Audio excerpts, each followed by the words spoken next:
What's up gamers, DreamcastGuy here. So I just got an hour hands-on with the new game Splatoon, and it was pretty interesting, but I wanted to give you guys my kind of off-the-cuff reactions and impressions of how the game is. For those who don't know, Splatoon is sort of a squad-based shooter, but instead of just going for outright kills, the actual objective is to cover the level in as much paint as possible. Every match is a 4-on-4 competition. 4 of you, 4 of them. Whoever covers more paint by the end of the level wins. Now this all sounds really easy, but oh man does it get frantic. So the entire game is controlled with the Wii U gamepad. Now this I was expecting, but what really threw me off was the fact that you actually aim your gun by tilting the controller itself. The 2 sticks on the controller are for running around and tilting your body, but actually tilting the controller itself is how you do your precision aiming. This sounds strange, and at first it was really difficult to get the hang of, but within 5 or 10 minutes I was actually really mastering it, and I think it works surprisingly well. As you can see in all my gameplay here, I'm not having any real trouble aiming at anything I want. Everything was incredibly quick and responsive, because just a simple flick of my gamepad and I was changing targets.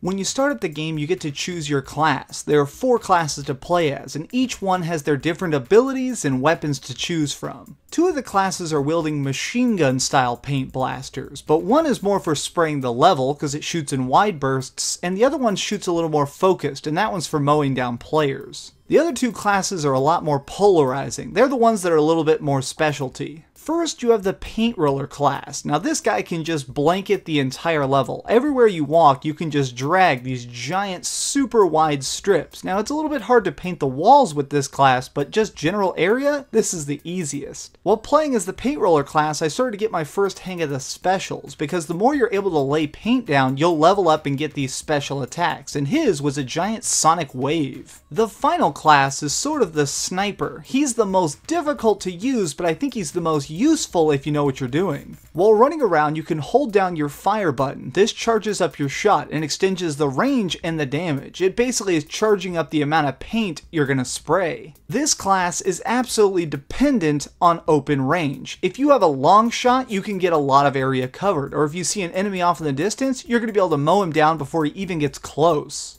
Something that felt a little bit strange was that killing enemy players did nothing. Now, I kind of figured that, but really, I mean, it does nothing. It doesn't really garner you any points. The only thing I saw that it did is it leveled up my special meter a tiny bit. Most of the special attacks also seemed very focused on player versus player combat.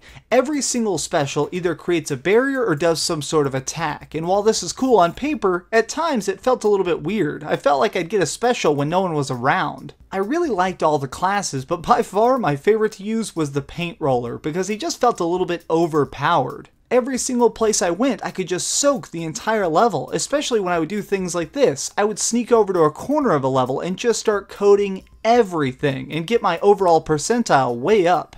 If anybody even gets close to me while I'm in the steamroller mode, I can also just immediately crush them. One of the most interesting mechanics that kept things really crazy was the fact that you can actually swim in the paint.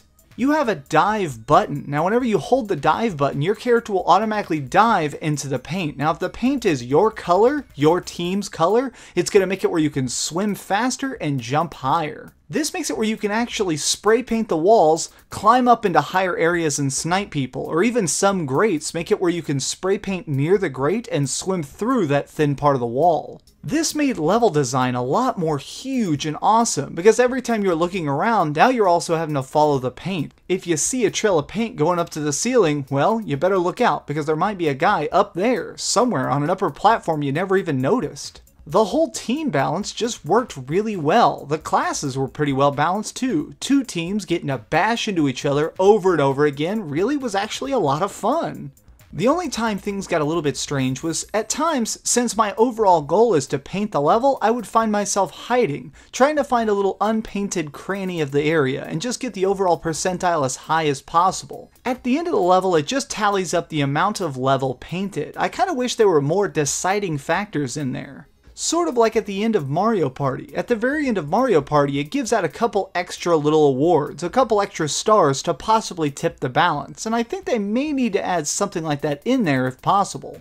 I was really sucked in by the art style. Something about it. It really reminded me of that old Sega game Jet Set Radio Future. Everything kind of has that artists at war rhythm to it.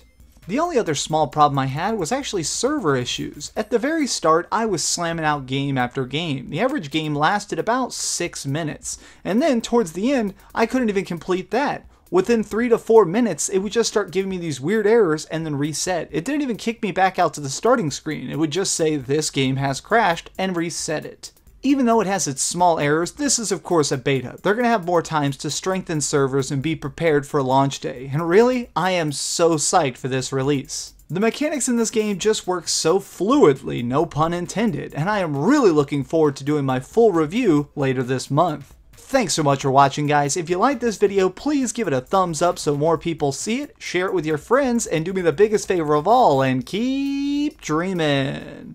Also, if it's your first time watching, you could subscribe. I'd be okay with it. It'd mean a lot to me if you subscribed.